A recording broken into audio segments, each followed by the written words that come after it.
Prendre la parole en public, j'ai peur mais j'y vais. Bienvenue dans ce 48e épisode du podcast Élève-toi, Mindset Gagnant. Aujourd'hui, je te parle d'un défi qui me fait autant trembler que vibrer, la prise de parole en public. C'est un objectif que je me suis fixé pour cette année 2025, un challenge très personnel. Je suis pas encore à l'aise. Chaque prise de parole me fait peur, mais à chaque fois j'y retourne parce que je veux me sentir de plus en plus à l'aise de le faire. Et aujourd'hui, j'ai envie de t'emmener dans les coulisses de ce chemin-là, pas pour te donner une méthode en 5 étapes, mais pour te raconter ce que ça change en moi, ce que ça me fait traverser, et pourquoi, malgré la peur, j'ai envie d'y aller encore et encore. Je te partage ça en 3 parties. Première partie, pourquoi j'ai choisi de relever ce défi. Deuxième partie, ce que ça m'apporte. Troisième partie est la dernière expérience que j'ai vécue face à des jeunes entre 16 et 25 ans. Pourquoi je me suis lancé ce défi de parler en public? Parce que pendant longtemps, je me suis dit que c'était pas pour moi, que parler devant un groupe, rien que l'idée, ça me stressait quand même beaucoup. Mais plus j'avançais, plus je sentais que j'avais des choses à partager et que ce que j'avais à partager méritait d'être entendu. Et pas juste en face à face, dans l'intimité ou à travers des réseaux sociaux comme je le fais beaucoup, mais vraiment en présentiel. Il y a quelque chose en moi qui veut transmettre. Pas pour faire la leçon, mais pour ouvrir des possibles, pour faire entendre qu'on peut avoir un parcours différent, un rythme à soi, une voix qui ne ressemble pas aux cases habituelles. Et je veux pas juste briller, je veux vraiment impacter. Et pour ça, il faut que j'ose prendre ma place, que je sorte de ma grotte. Et c'est pas facile, vraiment pas. Prendre la parole en public, pour moi, c'est un acte de puissance, un engagement vers moi, un engagement envers les autres, et aussi un engagement envers ce que je veux faire passer dans le monde. Et c'est aussi une forme de réconciliation, parce que longtemps, je me suis tue par peur du regard des autres, et aujourd'hui, j'ai vraiment choisi d'être visible pour de vrai. Ce que ça m'apporte, même quand j'ai peur à chaque fois, et spoiler alerte, la peur ne disparaît pas. À chaque fois que je prends la parole, j'ai le cœur qui bat super vite, j'ai les mains moites et je me demande chaque fois ce que je fais là et j'ai envie de partir en courant. C'est un peu comme ça que je me sens avant la prise de parole en public, que ce soit une prise de parole de 2 minutes, de 5 minutes, de 15 minutes, d'une demi-heure, je me sens la même chose.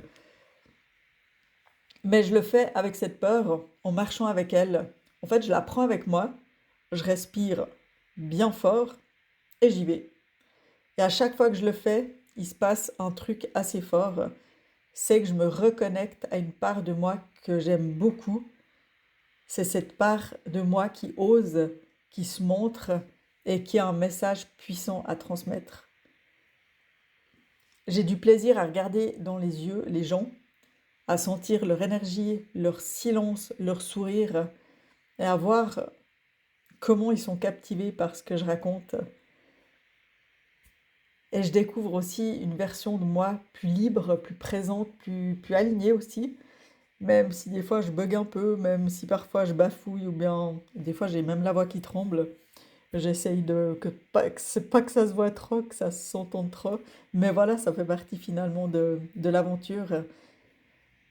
C'est pas la performance qui m'intéresse, c'est le message que j'ai à transmettre, les graines que je peux semer le temps de ma prise de parole en public.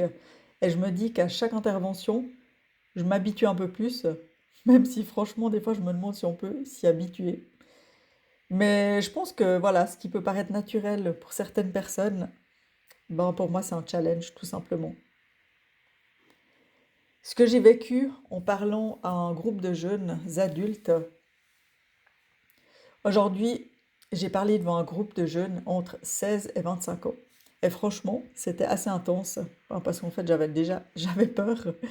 Et je voulais pas juste leur raconter ma vie, je voulais qu'ils repartent avec une phrase, un passage, un espoir, un coup de boost, mais aussi avec la permission. La permission de se chercher, de douter, de changer d'avis, d'avoir un parcours en forme de labyrinthe.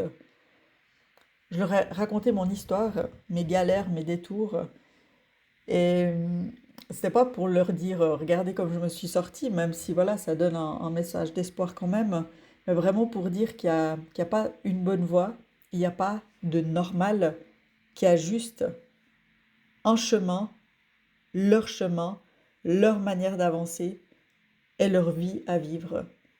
Et ce que j'ai vu dans leurs yeux, c'était pas de l'admiration, c'était vraiment de la connexion. Je les ai sentis, ouais, vraiment interpellés, connectés à mon histoire.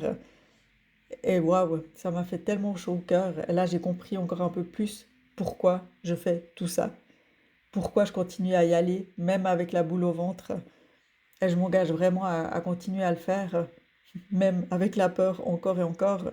Mais à chaque fois, peut-être une peur différente qui va évoluer au fil des prises de parole en public. Donc pour conclure cet épisode de podcast, bah, j'ai envie de dire que j'ai peur, mais j'y vais quand même. Je suis pas encore à l'aise, mais je suis en chemin. Et ce chemin, il avance petit à petit. Je cherche pas à être une oratrice parfaite. Je veux juste être moi, debout, incarnée en arrivant à transmettre mon énergie. Voilà.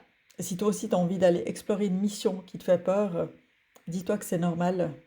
La peur, ça veut pas dire que t'es pas fait pour ça. Elle veut juste dire que ça compte pour toi.